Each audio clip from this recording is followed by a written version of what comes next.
going on, people? You're watching Streets on Demand. My name is Vidal. Alan. And we're the designers behind the clothing brand Bea and Kara.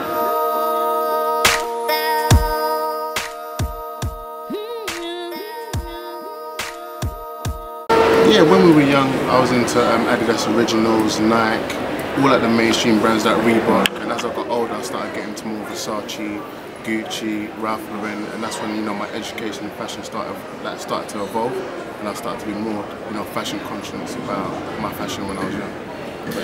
Yeah, I used to be into like tracksuit bottoms, Nike. I was really an Adidas person, but as time went on, I started to evolve, go to college, university. I started to wear jeans more often and proper fitted jackets.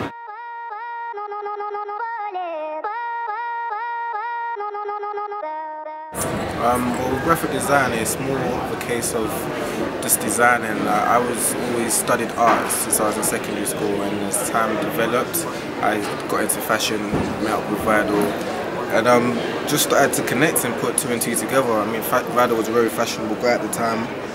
I was alright, I was alright, and then yeah, ideas started clicking. That's how we got started. Doing media production, I mean, I did fashion photography. So I met a lot of people that were into fashion, and I was taking pictures of people that are really fashionable. And what I realised about fashion is always about expressing yourself. And that's what made me and Alan do fashion, because it's always about expressing our ideas and our creativities and where we could take fashion.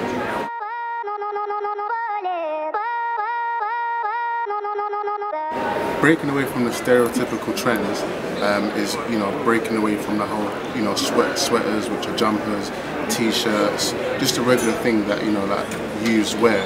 So we're trying to make it more grown, a bit more mainstream, a bit more bigger in terms of range, so like jeans, jackets, shirts, hats, bags, trainers, just more of a variety of different things. So just because we went to university, our target audience were the university students, ranged from 18 to 24, and we was always catering to students that were into more casual wear, such as t-shirts and sweaters. And as we came into London, we started realising that fashion was more bigger than what we thought it was. So we started changing it up, giving it more of a range, a bit more variety, use of colours, and doing jeans, jackets, dresses, just giving it more of a meaning and showing more development of our ideas and creative input in terms of what we try to create within fashion. With the creative process, like me and Vidal always sit down, we have a meeting. It seems a bit boring, but we always talk about what's fashionable, what's in, what's new, what can we bring to the table that's different. And I mean, like, we just always do our research first and foremost, and then just start doodling and get everything down, put pen to paper, and yeah, put pen to paper. And what it means by research and having meetings is looking at websites like style.com, looking at other designers that are really fashionable, taking it to the next level, and how we can take it to the next level and what we like and what we want to create for the consumers. So it's very hard researching and finding out what we want. What is it? No, because it's more of as well as we want to satisfy the customers out there, we must not forget one thing, that me and Vidal also design stuff that we like. So at the same time, we're trying to please ourselves at the same time. So it's the stuff that we like, and obviously, like, two heads are always better than one. Like, if it was just me in the picture, I could do whatever I want, but then I have to take into consideration what Vidal's feeling and what's his takes on fashion and what's his takes on life as well. We just incorporate it all together.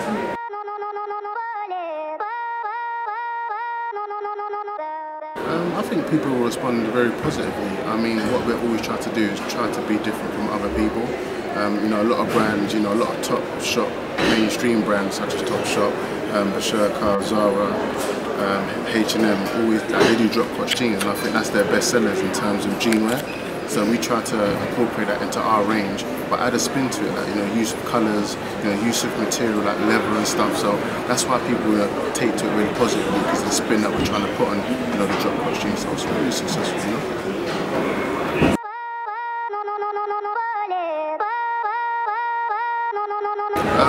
They're split into different ranges. So you've got the female range, you've got male range, and you've got the accessories range.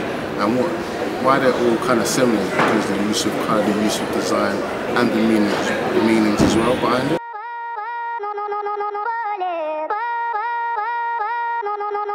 The G-Shock collection move was just networking. Like, we used to go to the events that they used to do prior to the one that we did. Just networking, met a couple of people, spoke to the people. We had an idea, so we put an idea to the table for them, which was a kind of a first of its kind. Did that, they liked it, showed them different designs. We also came up with an idea of designing the whole shop floor. We had different canvases going around, we had stickers, we had special performances from like people like Rich to Cherry V, and just people, loads of bloggers around, just people that have an influence in, fashion culture in London, you know what I mean? Like people that are interested to know about, the brand, BAG, how it came together, how the collaboration started, and just having a good night, having a fun time. I see you lot there though. Yeah, I didn't see you lot there though, but how it impacted the brand, I would say, we never ever cut ourselves short. We always set levels for ourselves, we always want to work for the best and work hard, so people appreciate what we do, and that's why, we work with such, big brands such as Couture and G-Shock.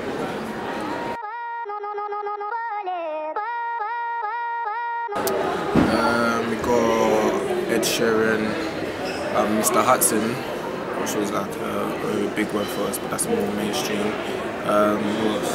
Eddie Caddy, Master Shorty, Tiny Temper, New Brand Flex, Ross Squad, Ross Squad, Rich 2, Cherry V. There's loads of people, man. Rebler. What's that new guy? He's really good. I like him. Marga, yeah. He's great, man. I see my Rewind magazine out there wearing her clothes, and that was like the Casio G-Shock range, so that was really good, big up to Marga.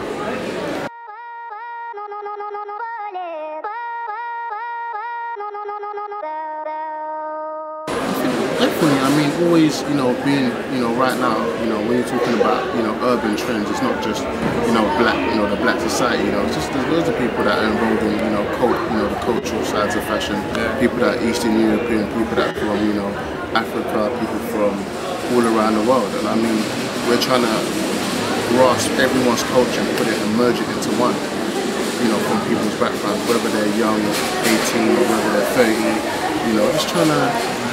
What me and Vidal do as well, like we also teach at a community centre where we teach fashion, and we teach the kids how to put ideas to paper, and just don't do anything for the sake of doing it because you want to impress your mates or anything. So we teach them how to pattern cut, how to do cut and sew, how to print from a print screen as well, to transfer it onto the paper and onto the garments. And just always having a meaning behind what you do, is the main thing. It's the main thing.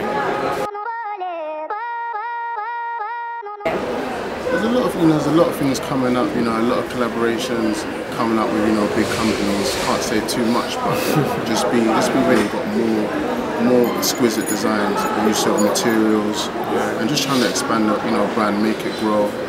Working with artists, working in magazines. We never set ourselves short. So, you might see us in Vogue one day. We'll bring you guys along with us. If we do that shoot. So just always expect big things. Just always expect big things.